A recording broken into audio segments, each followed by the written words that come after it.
and welcome. Today I'm here with Donna Aston. Welcome, Donna. Thank you for having me. You are so welcome. I'm looking forward to this. You're a nutritionist and performance coach, and you're the director of AstonRx.com, which is a metabolic health and fat loss platform. Is that right? Indeed it is. Yes, absolutely. And you specialize in working with people or women around menopause. Yes, it is one of my specialties, speaking from personal experience as well as professional. So, yes, it is a group of people that I commonly work with and have great success with. So was it your own experiences that got you into this? I think that's really helped my approach, having been through that myself. But, I mean, I've always worked in this industry. You know, it's been 35 years or so that I've actually been working in health and fitness and nutrition. But I think going through menopause myself has certainly helped. How did it change what you can eat and how you exercise? What impact did it have on you? Because somebody who's so present in their body, you must have really noticed the minute changes. To be honest, not really. All of it meant for me is that I had to be more diligent with everything. So, you know, naturally our body will lose 4 to 8% of our lean muscle tissue every decade after the age of 35. And when you get to 50, it starts to accelerate at an even faster rate if you don't do any exercise. And so if you start losing this valuable lean muscle, we all know about losing bone and we all know about bone density and trying to keep our bones strong, particularly post-menopause. But a lot of people are not as aware of the amount of muscle that we lose, and that's our metabolic engine. And so it's like going from a big V8 engine down to a little 4-cylinder. You don't use as many calories. So, and then you end up with joint pain because your muscles are no longer supporting your joints. You end up with a slower metabolic rate, so you start gaining body fat. So all of these things are cumulative but avoidable. Yeah, it's interesting because I've noticed I used to be a swimmer and I couldn't wear singlets. What do they call them in the rest of the world? Crop tops, you know, sort of sleeveless things, because I looked like an all-in wrestler, you know, I had these massive shoulders. But over the years, they've gone. And I do exercise, but it's really interesting that it is difficult. My dad recently had a heart problem, and he's very, very fit. He's 84, but he still runs 5 miles a day and does his exercises and all that. But he struggles because it's so difficult to put the muscle back on once you start aging, isn't it? So it's not just that you're losing it, it's really difficult to maintain it and regain it. Absolutely. I mean, you have muscle memory. So if you've had muscle before and you've lost it, you'll get back to where you were before a lot quicker than someone who's never had that muscle in the first place. So we do have that muscle memory. Plus, whatever we did in the past to gain that muscle, for you, in your case, it was swimming, you still have that skill more than anybody else would to be able to gain that muscle back. It also comes down to diet. Our body doesn't process protein as well as it did when we were younger. So we need to eat more of it.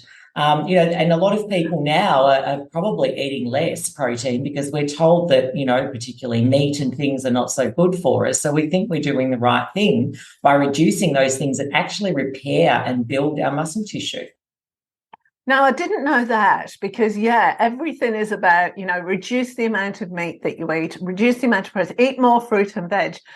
I struggle to eat fruit, for example. It's just too high in carbs for me. I am starving as soon as I've finished it. Yeah, I agree with you. Some people are more sensitive to that than others, and I'm one of those people as well. I mean, I used to be 25 kilos heavier than I am when I was young. So I know what it's like to be overweight. I know what it's like to lose weight. I'm not one of those people who was born thin and, you know, has just been fit all my life. I've had many transitions through my life and, you know, I know what it's like to have to lose weight. So as you're going through menopause, what would be a diet for people? And I hate to say what is the perfect diet because we're all so different. And it's about trying things on until you find something that works for you, isn't it? So what would be your suggestions for? what people could try? Well, look, a lot of the things that happen to our body, a lot of the negative things that we notice through menopause, things like the old muffin top, the band of fat around the middle that we may have never had before, those types of things, but they all coincide with other things that are going on the inside with our metabolism. One of them, as I mentioned, the muscle loss. The other one then is a bit of insulin resistance. Our liver's not functioning as well as it should. We start gaining that visceral fat, which is dangerous around the middle, causes inflammation. All of these things are going on. So the best thing you can do for your metabolism is 3 meals a day, no snacking, nothing in between, at least 5 hours between meals, and have a portion of protein and loads of fibrous plant food, colourful, diverse range of plant food with every meal. And keep it as simple as that. And breakfast is often, I was just eating breakfast before we got on, and that for me is always the hardest meal. And quite often I'll eat leftovers from the night before because it's too difficult, or a sandwich is the other one. And I use keto bread. There's a really nice keto bread we can get in Australia because it's got higher protein and my body doesn't like gluten. So yeah, breakfast is the hardest thing. Then don't eat it. I mean, if you want to, I have 2 meals every day because for me, it just works. I'm up at 5. I don't want to eat at 5. And I don't really have the opportunity to eat because I'm at work. So the first time I really feel like eating would probably be around 10 in the morning, where I have brunch. That's my first meal. And then the second meal I have would be an early dinner, probably around 5 or 6 o'clock. And that's it. What do you have for brekkie? For breakfast, it's usually, or brunch, usually some form of eggs, for example. I usually try to aim for savoury because I find I get a lower glucose and insulin response, so it doesn't impact my hunger. I feel much more satisfied with that meal. If I had something sweeter tasting, I find that I'm hungry really quickly. So it would be some form of eggs, really simple, with some greens and avocado or something along those lines. The only other option I'd have would maybe be like a plain Greek yogurt with some blueberries and some like raw nuts and seeds, that type of thing. So a lot of this is about keeping the carbs down as well, isn't it? Yeah, no, there's no requirement for processed refined carbohydrates. You know, as long as you're having your veggies, which are full of fibre and carbohydrates, the fibrous veggies that are full of colour and a diverse range of them are great for your gut health. So they feed all the good bacteria in your gut. They help to keep your digestion moving as it should, and they're full of nourishment, full of great nutrients. When you start working with somebody, and I've got to say here, right, and this is off the rack and delete this, you are so good at answering questions. There's actually not many places from your left to go. So you go, okay, I've got to kind of change the topic now, which is fabulous. Like, it's not a criticism. It's absolutely brilliant. Oh, I love this topic. So when somebody starts, if somebody came to you, so you don't just do nutrition, do you? You do fitness too. I give advice on fitness. I no longer physically teach like I used to, but I give advice on fitness, and I have trainers that work under my umbrella that I can refer people to. And also as part of Aston RX, we have on-demand fitness as part of that as well. So what is Aston RX? I read that it was a platform before. Yeah. I haven't done any background reading about that. I was reading about your apartment in Melbourne on real estate. Just a bit about Aston RX. So Aston RX, it is an online platform. I developed it because I was actually going to write another book when I started looking more into this insulin glucose response and metabolic syndrome and so many areas around losing fat. And I've published 6 books, and I thought, oh, here comes number 7. And so that's what I was thinking at the time. But then I realised it's ever changing. It needs more support and guidance. It needs to be interactive. And I really need to take people by the hand and teach them how to look after their body. So it's kind of like the instruction manual that you didn't get when you were given charge of this body. And so I drip feed information and education throughout a 28-day program. People will normally lose about 10% of their body weight doing the 28 days. And then I teach them how to maintain that long term. And I kind of trick people into getting healthy. So for me, it's more about improving your metabolic health. And then once we do that, the fat loss is kind of a side effect, because once everything's functioning as it should, the fat gain was just a symptom of something going wrong and your body crying out for you to change something. So we figure out what that is and we teach you how to change it and then maintain it long term. And typically, what age group comes into is it at all age ranges? Have you got kind of different advice for different age ranges? Look, all programs are customised for each person based on a health profile test as well as blood testing that we do prior to them starting. So it is customised, but it's anybody who wants to improve their health, metabolic health, gut health, and weight. And learn how to do it for the long term. So, our youngest is we sometimes get, a mum and daughter or a father and daughter doing the program together or something like that, right through to, somebody who's elderly. So male and female works beautifully for men. A lot of women tend to rope their husbands into it so that the husband's not sitting there having something they can't. And it works really well to have that support network around you as well. So your food intake requirements change as you get older, but also the kind of activities that you can do that are beneficial also changes as you get older too, doesn't it? Yeah, look, I mean, I would never be able to. I have a back injury and my knees wouldn't like to run. I think impact, unless it's something you've always done, some people are just born runners and they've always done it, and that's fine. If I started trying to run now, I'd probably be crippled. So there are certain impact things that our joints start to wear, our discs in our back start to wear, things are not functioning as well as they once did.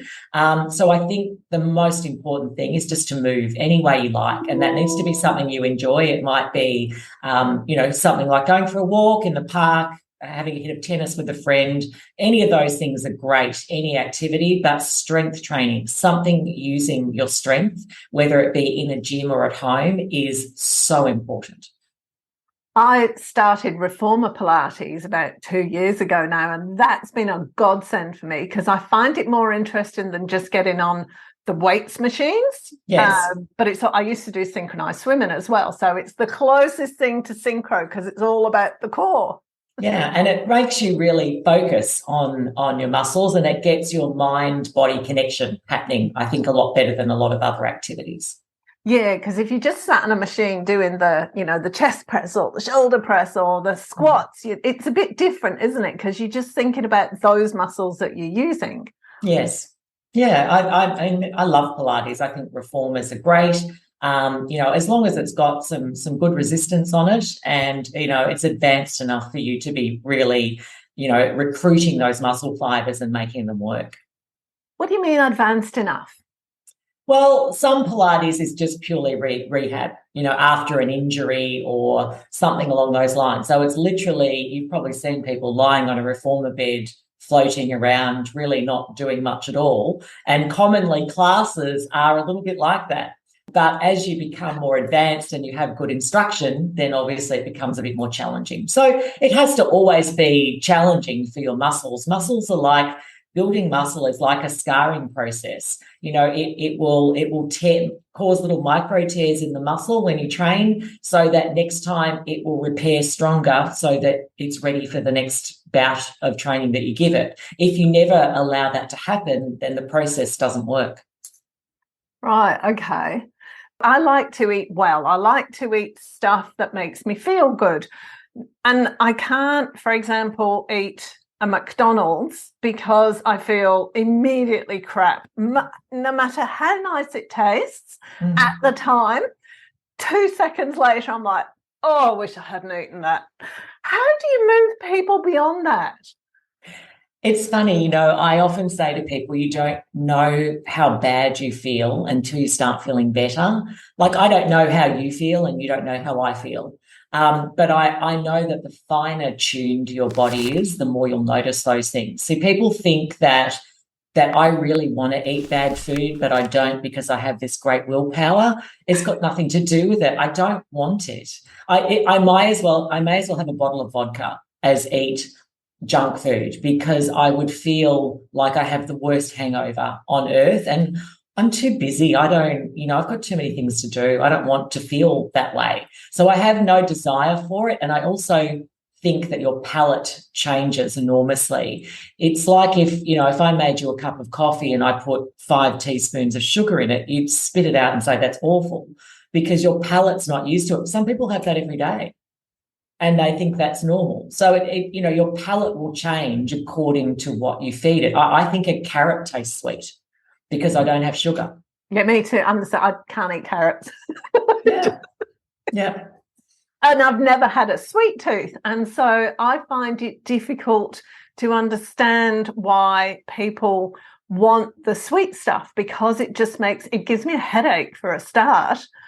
There's a few reasons. I mean, there are a lot of biological reasons for our behaviour around food, and I think they're not understood and commonly discounted. And we blame it on lack of willpower or some other issue that we seem to have as our terrible personality flaw where we can't avoid having these things, when in fact, often that biology will drive behaviour. So, for example, when you eat a lot of sugar, you get a big rush of insulin, which is trying to store that because it's in excess. When you have high levels of insulin, your fat cells are sucking too much energy out of your bloodstream to absorb into your fat cells, and it leaves the rest of your cells with no energy. So you're constantly craving more sugar because you've got none left for the rest of your body to function.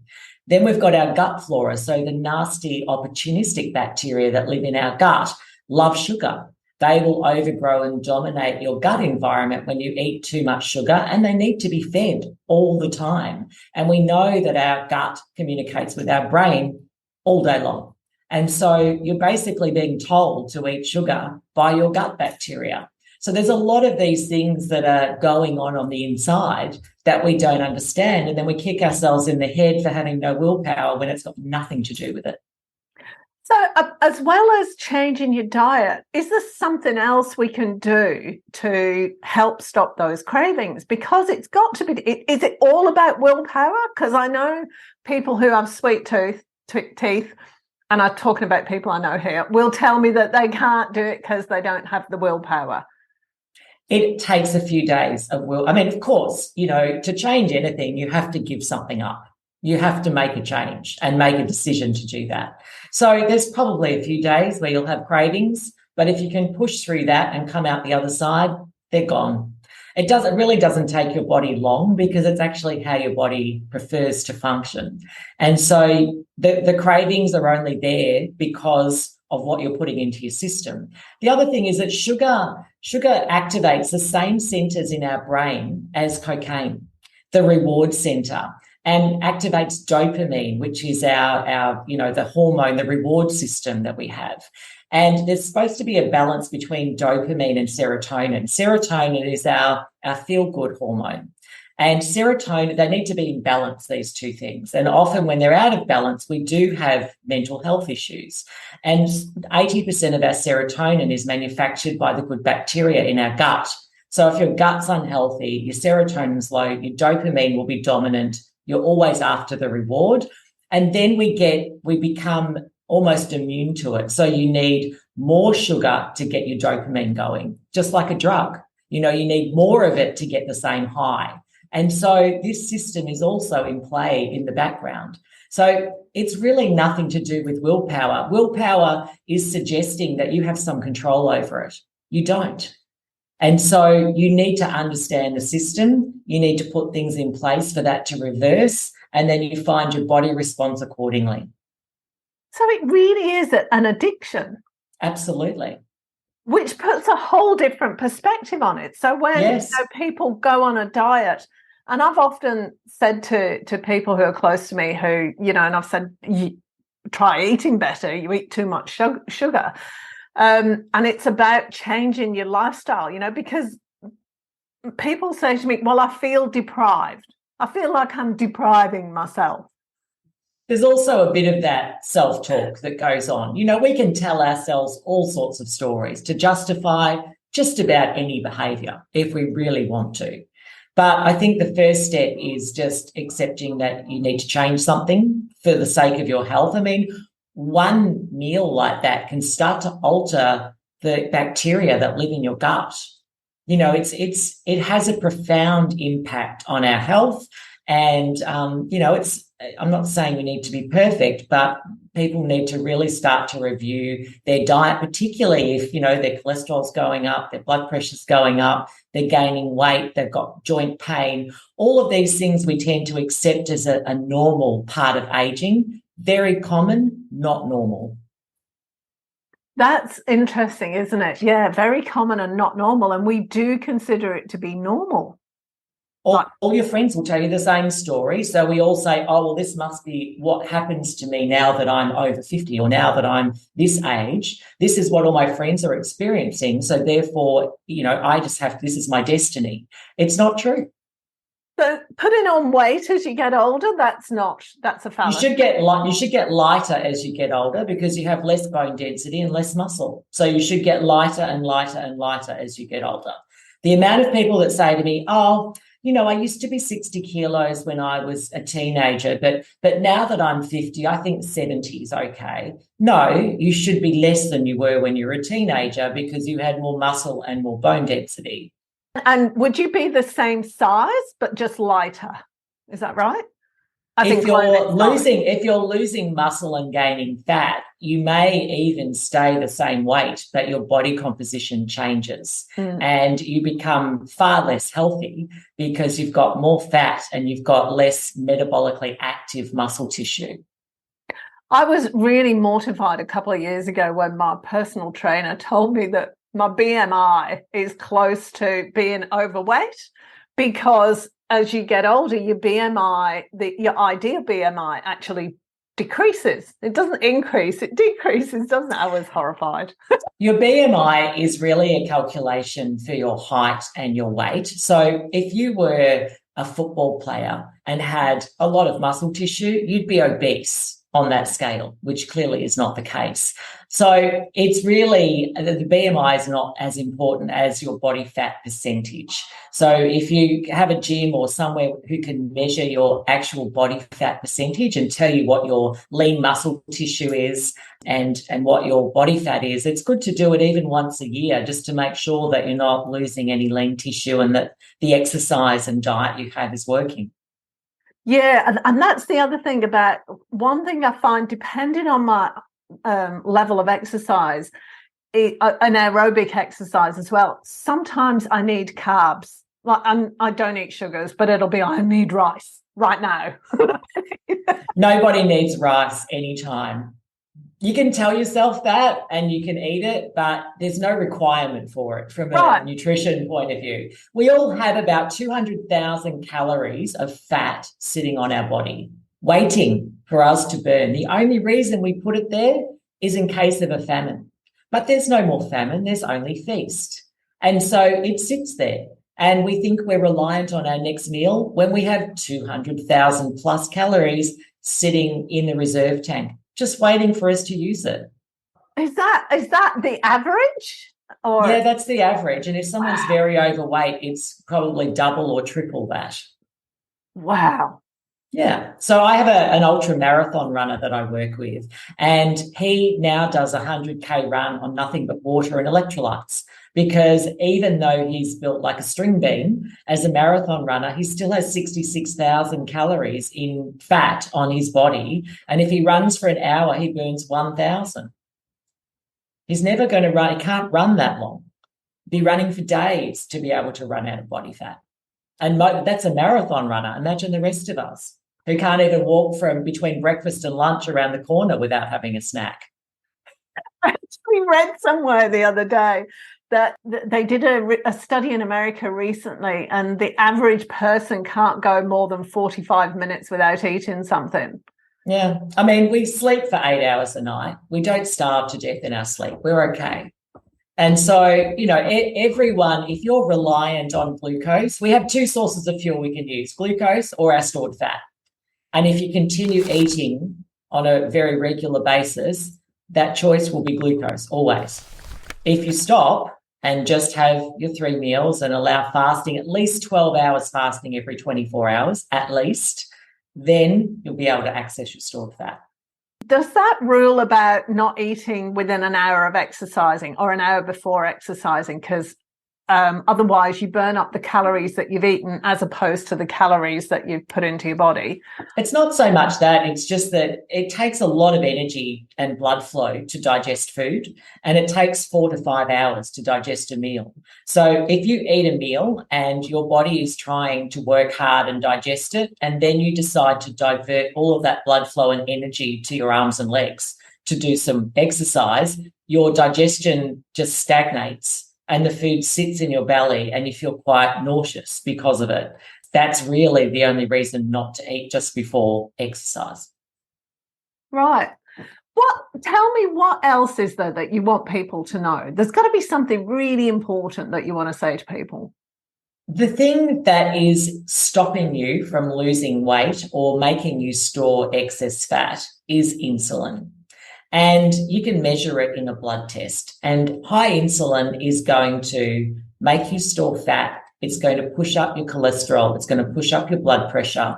It's going to get you having more visceral fat around your middle. It will increase inflammation and will make you get old really fast. So the thing that pushes up insulin is refined carbohydrates and sugar, and eating too frequently, eating too much, eating, at all the wrong times of the day. So it's really important to keep your insulin low to allow your body to function as it needs to. What are the wrong times of day to eat? We have a circadian rhythm, which is a 24-hour body clock, and it's set by light in our retina, in our eyes. And so, for example, by the time it starts to get dark, our body assumes there's no more hunting and gathering. And so it will start to reduce our temperature, which is necessary for us to go to sleep. It will start to produce melatonin to help us, everything we need to go to sleep. And then we dump dinner on it at some time after dark.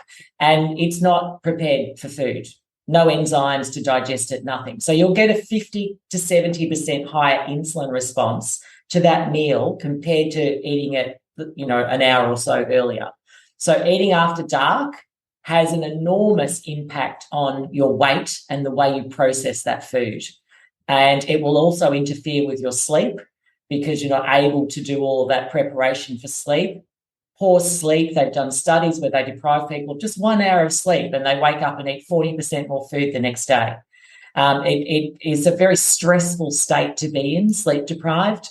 And, that pushes up cortisol, which pushes up insulin, which makes you store fat, and it just keeps going around in a circle.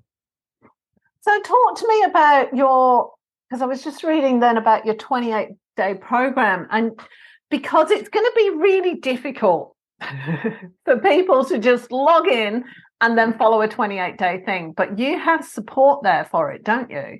Absolutely. I mean, a huge part of this is education and support. And I don't expect anybody to do this on their own. They can certainly do it from home, which is great. You don't have to go to any intimidating appointments or, front up in your gym gear and feel uncomfortable. You can do everything from home, which is great. But you have my whole team and I to support you throughout. And I think that's the most valuable thing is the education, which is going to give you the skills for a lifetime. And also the team help. There's always little differences with people. They're taking different medication. They work shift work. There's always things that go on. They're restricted for some other reason with their diet intake. There's sensitivities that they have to certain foods that they can't eat. And so we're always tweaking and changing things for people to keep it moving for them. So when they start the program, you do an initial blood test, and I'm assuming you just go down to the pathology to do that. Yep. Well, we send you a script, and then you can take that down to your nearest pathology.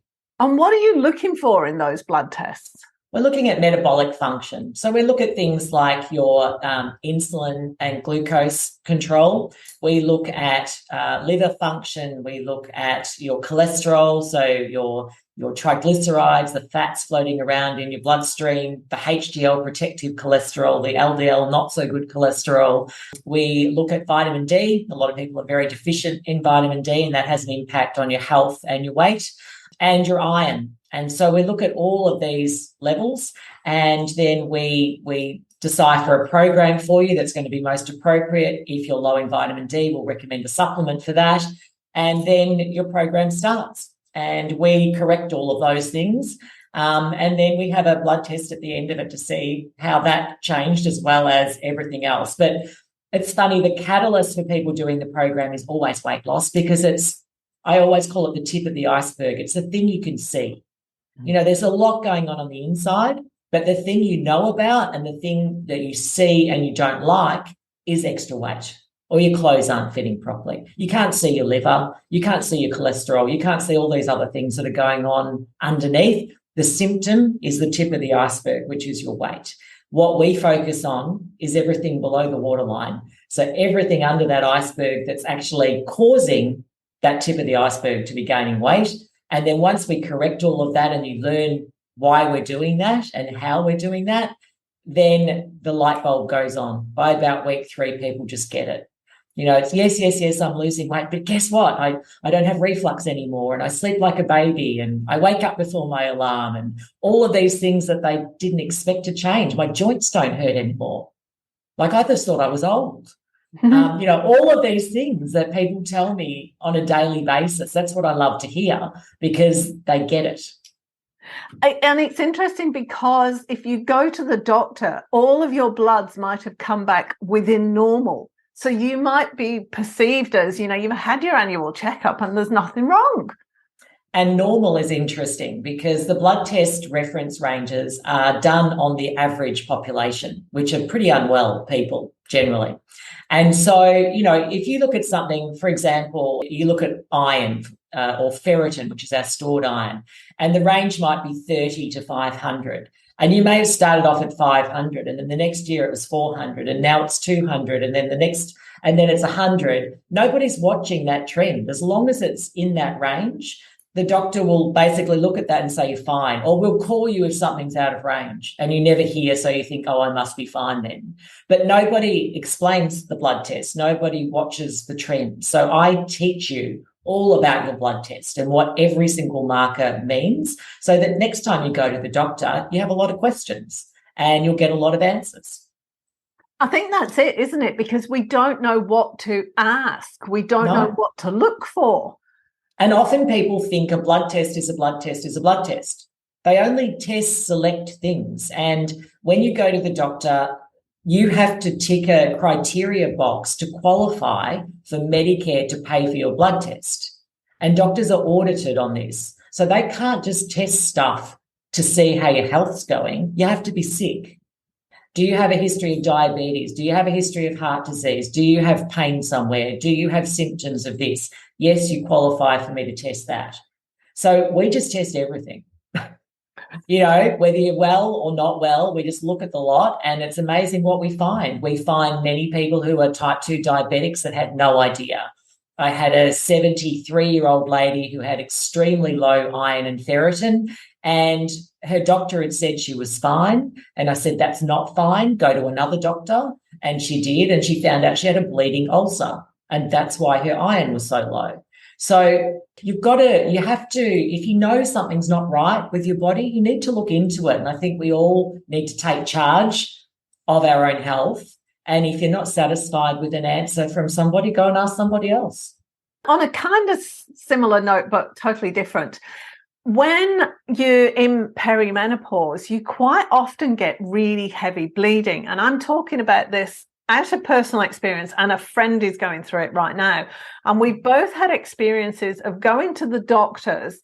I had scans and everything, and everybody said I was fine. My iron levels were fine. Everything was fine. But I was literally incapacitated for a good week and a half out of every month, because I couldn't move without massive blood loss. And my friend is the same. But that has to have an impact on your whole body system. And the doctors will say, no, you're fine, it's perimenopause, you'll be all right in a few years. A few years, don't worry about it. Yeah, great, isn't it? Look, it's things like iron loss or blood loss results in iron loss. It's very hard to replace that at that extreme level. So iron carries oxygen around your blood. So you'll soon find yourself breathless, exhausted, a suppressed immune system, and just feeling absolutely awful. And, this can result in weight gain, amongst other things. So, having all of those levels checked, if you have really heavy bleeding, then you should be getting your iron checked regularly to make sure that it's okay. And if it's not, and they're unable to do something to stem the problem, then you have to start taking an iron supplement. It has to be fixed. There's always a way of compensating if it's temporary and they know that, there's an end to this. But to allow it just to dwindle down to nothing. I mean, I've known women who have been put on antidepressants for years, and it turns out they just had low iron. They weren't coping. Like they couldn't get out of their own way. They were exhausted. They were gaining weight. They didn't know what was wrong. They just couldn't, everyone thought they were depressed because they were laying in bed and couldn't move. They had no iron. How do we get to that stage where we don't pick up there is obviously an issue? How does it get to that? I feel like the art of diagnosing a patient has gone by the wayside a lot, and I blame COVID partly for it because they've just been overwhelmed, and appointments are 10 minutes if you're lucky, and things get missed. And that's where I really think that it's important that we take charge of our own health, along with your breast screening and, all the ovarian cancer screening and everything else that we need to do on a regular basis. Blood test at least once a year. I want to know the results. Can I have a copy of the printout, please? You've got to be proactive and you've got to be on managing your own health. And as I said, throughout the program, we teach you how to do that. And I just think it's such an important skill. It should be taught at school. It's such an important skill.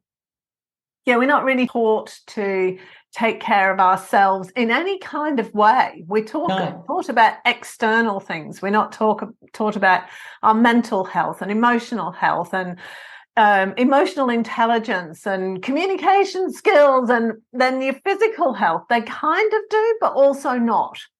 It's really important. And, these are often, the parents don't have those skills. They were not taught. So it's very hard to pass it on to your children if you don't know yourself. And we are very reliant on the medical professional to tell us whether we're healthy or not and what we need to do.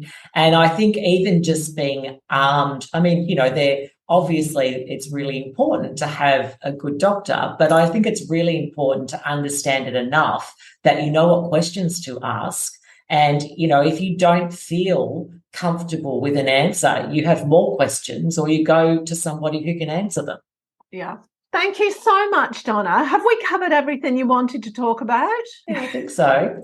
Hopefully there were some interesting little nuggets in there. Oh, it's been lovely. It's been brilliant. I really enjoy these kind of conversations because they're thought-provoking. The stuff we take for granted, like you go to a doctor and they tell you your blood test results and you're okay, so you go off and you're merrily on your way, but you kind of know that you're not functioning at 100%, but then, we are 59, 69, whatever, so it's okay. That's to be expected. But it's all about challenging that. I think it's important. At the end of the day, we all know our own body really well. And I've not, I have a perfect example of a girlfriend of mine from years ago. She was 40 and she had breast cancer and she was feeling really bad. And she had this persistent cough that wouldn't go away. And she went to the doctor and the doctor said, look, you're fine. And she said, I don't feel fine. And he said, look, you're fine. So they did a chest x-ray. They did no, you're fine. Everything's fine. There's no tumours. You're fine. You don't have cancer. 6 months later, she was dead. Oh. And she said to me before she died, I knew I wasn't fine, but I so wanted to believe that I was, that when he told me I was, I didn't look into it any further. But in hindsight, I knew I wasn't fine. I knew I had cancer and I knew I wasn't fine. And I always remember that conversation. And I always say to people, if you don't feel good and you know your body and you believe there's something going on, you need to keep looking until you find it, because usually you're right. Wow. Yeah, I'm sorry about that. That's so sad. Yeah, it was. It was incredible. And she ended up in hospital with pleurisy, and they drained the fluid out of her lungs and said, "Oh, whoops, breast cancer cells in the fluid." Everyone missed it. They could have saved her if they found it 4 months earlier, but they all missed it. You're fine. And, she knew she wasn't fine, but, she wanted to believe. She thought she was being paranoid because every time she got a sniffle, she thought she had cancer, so she knew she was being really paranoid about it. So she just sort of dismissed it as, oh, I'm just being silly. She wasn't being silly. She knew. And she said to me later, I knew, if there's one thing I regret is that I didn't push. But it's very difficult to do that too, because you've got to go looking for another doctor and then you've got to go through the whole same process. It's like the whole endometriosis thing where it takes an average of 6 to 8 years for somebody to actually get diagnosed. And that's come down from 12 to 15 years. So we're doing okay, but still you're suffering. It's similar with thyroid issues as well. Yes. Very similar. Yeah. And it's so difficult just constantly being told there's nothing wrong with you. There's nothing wrong with you. It's all in your head. You're fine when you know you're not. Yeah. It's a difficult process, and particularly for someone like Rachel that I was talking about who, she was very sick and she didn't want to be very sick. So to not look for it was, you can understand, she wouldn't keep pushing because they were telling her what she wanted to hear. You're fine. And, the last thing she said to me was always push, always, always, always ask questions. Because at the end of the day, nobody else has got it. It's yours. Yeah. Thank you so much. Thank you. That was a lovely story. And it's just a nudge to pay attention to ourselves and to treat ourselves well and to trust in ourselves too. Yeah, I think trusting yourself is really, really important lesson to learn. Oh, sorry, my brain just went off like, oh, if you trust in yourself, how does that come into what you're choosing to eat or what you think you want to eat? But that's a whole other conversation. It's also being honest with yourself is the other thing. Because I think deep down we all know what the right thing is. We do. Thank you so much, Donna. Thank you so much. It was great to chat with you. If you enjoyed this episode, be sure to subscribe so you're notified when a new episode is posted, and rate and review this podcast and share it with your friends, please. Thanks so much for listening, and I hope you're leaving with some great ideas that can make a difference in your everyday life. Until next time.